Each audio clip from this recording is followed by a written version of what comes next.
महादेव दोस्तों, जय श्री केदारनाथ। तो दोस्तों, क्या आप भी बाबा केदारनाथ के दर्शन के लिए जाने की सोच रहे हैं और आप वहां की कुछ जानकारी लेना चाहते हैं, तो आप बिल्कुल सही वीडियो पर आ गए हैं, क्योंकि आज हम आपको अपनी इस वीडियो में केदारनाथ यात्रा को कम से कम बजट में होने वाली A to Z information share करने वाले हैं।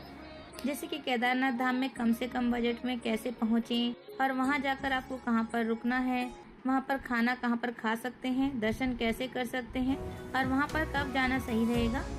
और इस वीडियो में हम आपको ये भी बताएंगे कि सिर्फ 4000 के बजट में कैसे इस यात्रा को आप पूरा कर सकते हैं। तो वीडियो को पूरा जरूर देखें, जिससे आपको अपनी यात्रा में कुछ हेल्प मिल सके। तो वीडियो को शुरू करते हैं। तो दोस्तों, सबसे पहले तो मैं आपको बता दूं कि अगर आप इंडिया में कहीं पर भी रहते हैं तो आपको केदारनाथ धाम जाने के लिए सबसे पहले आना होगा हरिद्वार या फिर ऋषिकेश, क्योंकि भारत के सभी बड़े शहरों से हरिद्वार के लिए डायरेक्ट ट्रेनें और बसें आसानी से मिल जाती हैं। और अगर आपको डायरेक्ट हरिद्वार वाली ट्रेनें नहीं मिलती हैं तो वहाँ दिल्ली आ जाइए और वहाँ आकर आप वहाँ से डायरेक्ट ट्रेन या फिर बस के द्वारा भी हरिद्वार पहुँच सकते हैं।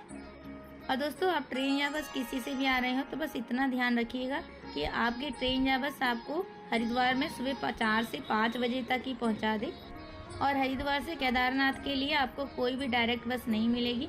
आपको सबसे पहले आना होगा सोनप्रयाग, और सोनप्रयाग की बसें तो आपको रेलवे स्टेशन के ठीक बाहर से या फिर बस स्टैंड के ठीक सामने से ही मिल जाएंगी, क्योंकि सोनप्रयाग की बसें रात के 2 बजे से लेकर वहाँ लाइनों में लगना शुरू हो जाती हैं और सुबह के 3 बजे से लेकर सुबह 11 बजे तक वह बसें सोनप्रयाग के लिए लगातार वहाँ से चलती रहती हैं।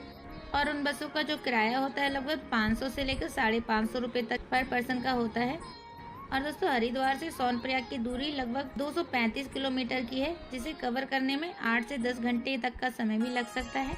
इसमें एक बार बीच में बस को 3 धारा पर रोका जाता है। यहाँ पर आप फ्रेश वगैरह होकर लंच कर सकते हैं।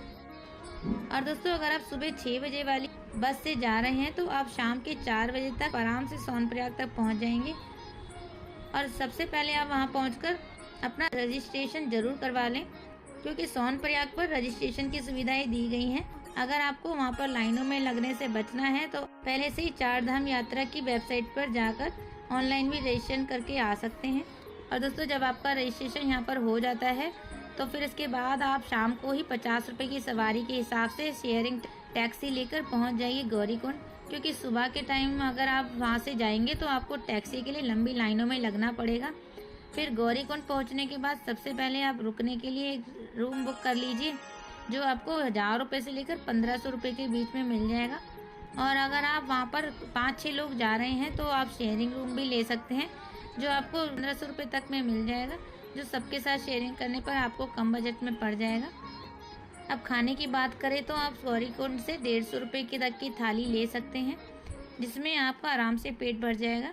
फिर रात भर वहाँ पर आराम करिए और सुबह सुबह जल्दी स्नान करके अपनी केदारनाथ जी की चढ़ाई करना शुरू कर दें। और दोस्तों, अगर आपको चढ़ाई करने में कोई भी दिक्कत आती है तो आपको रास्ते में चढ़ाई के लिए कई सारे ऑप्शन मिल जाएंगे, जिसमें आप घोड़ा करके भी जा सकते हैं, पालकी भी कर सकते हैं और पिट्ठू द्वारा भी अगर चढ़ाई करना चाहते हैं तो वो भी हो जाएगा।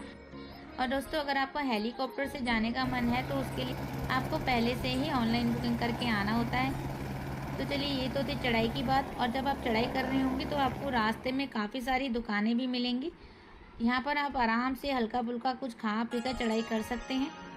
और केदारनाथ जी की जो ट्रैकिंग है वो पूरे 22 किलोमीटर की है, जिसे पूरी करने में आपको 8 से 10 घंटे भी लग सकते हैं। और दोस्तों, अगर आप अपनी चढ़ाई सुबह के 6 बजे शुरू करते हैं तो आप शाम के 4 से 5 बजे तक तो केदारनाथ धाम पर पहुँच ही जाएंगे।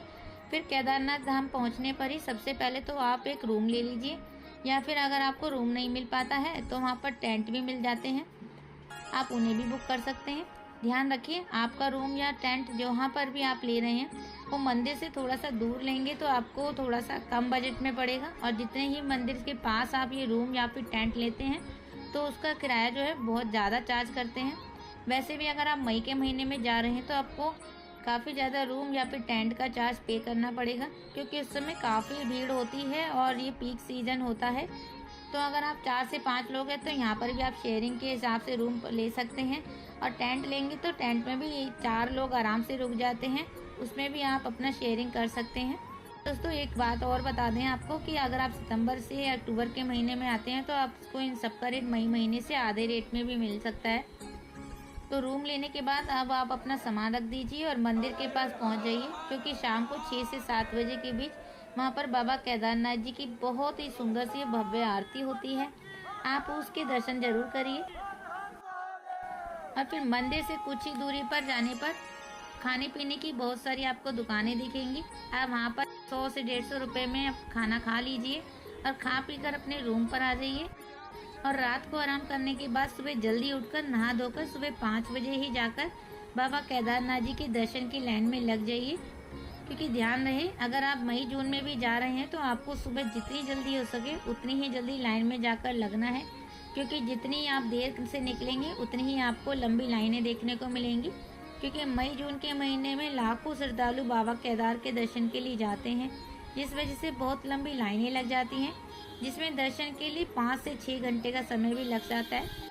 और दोस्तों यहाँ पर भी वही बात आती है, अगर आप सितंबर अक्टूबर के महीने में जाते हैं तो इतनी ज़्यादा आपको भीड़ नहीं मिलेगी। तब आपको 2 से 3 घंटे में केदारनाथ बाबा के आराम से दर्शन हो जाएंगे। तो आप दर्शन करने के बाद मंदिर के बाहर जब आप आएंगे तो आपको भीमशिला के दर्शन भी हो जाएंगे। ये वही शिला है जिसने 2013 में आपदा में मंदिर को कोई भी नुकसान नहीं होने दिया था। फिर इनके दर्शन के बाद आप वहीं पर ही साथ में एक छोटा सा अमृत कुंड बना हुआ है। यहाँ पर बाबा केदारनाथ के ऊपर चढ़ाया हुआ जल इकट्ठा होता है, इसे आप अपने घर के लिए भी ले सकते हैं। फिर केदारनाथ मंदिर में थोड़ा सा आगे आदि शंकराचार्य जी के समाधि स्थल बना हुआ है। आप वहाँ पर भी जरूर जाइए, क्योंकि जब इतनी दूर आए हैं तो यहाँ पर जो भी दर्शन की जगह हैं वहाँ आपको जरूर जाना चाहिए। और थोड़ी चढ़ाई करने के बाद आप फिर वहाँ से चली जाइए काल भैरव नाथ जी के दर्शन के लिए, क्योंकि बाबा केदारनाथ जी के दर्शन के बाद कहते हैं कि बाबा भैरवनाथ जी के दर्शन करना भी जरूरी होता है। क्योंकि जब 6 महीने के लिए जब ये मंदिर के कपाट बंद कर दिए जाते हैं, कहा जाता है कि तब भैरवनाथ जी ही केदार घाटी की संरक्षण करते हैं। और काल भैरव जी का मंदिर जो है वो केदार बाबा के मंदिर से थोड़ा ऊंची को बना हुआ है। और जब आप वहाँ से नीचे की तरफ देखेंगे तो आपको पूरी केदार घाटी का बहुत ही सुंदर सा व्यू देखने को मिलेगा। तो आप यहाँ दर्शन करने के बाद आप आ जाइए अब नीचे की तरफ और कुछ खाना खा पीकर दोपहर 1 बजे तक आराम करके वापसी नीचे की तरफ चली जाइए। और वापसी आने में आपको 4 से 5 घंटे तक के समय लगेगा। फिर गौरीकुंड पहुंचकर आप अपना सामान लेकर उसी दिन टैक्सी करके वापस सोनप्रयाग पर पहुंच जाइए। क्योंकि दोस्तों अगर आप सुबह सोनप्रयाग जाने की सोचेंगे तो आपको सुबह के समय टैक्सी मिलने में बहुत ही समय लग जाएगा। जब आप रात में ही सोनप्रयाग पहुंचेंगे तब वहीं पर ही कमरा लेकर खाना खाकर आराम कर लीजिए। फिर अगले दिन 5 से 6 बजे की बस लेकर आ जाइए हरिद्वार। यहाँ पर आपकी यात्रा पूरी हो जाएगी। और पूरी यात्रा के खर्चे का जो डिटेल है आप स्क्रीन पर देख सकते हैं। तो दोस्तों इस तरह से आप कम बजट में अपने केदारनाथ जी की यात्रा को पूरा कर सकते हैं। और किस महीने में आपकी यात्रा सस्ती और आरामदायक हो सकती है उसकी पूरी डिटेल की वीडियो आप हमारे चैनल पर जाकर देख सकते हैं। तो दोस्तों उम्मीद है आपको हमारी दी हुई जानकारी पसंद आई होगी। तो वीडियो को अपने जानने वालों के साथ जरूर शेयर करें और ऐसी और वीडियो देखने के लिए हमारे चैनल को जरूर सब्सक्राइब कर लें। तो इस वीडियो में इतना ही, फिर मिलते हैं ऐसी किसी और दूसरी वीडियो के साथ। तब तक के लिए हर हर महादेव, जय भोलेनाथ।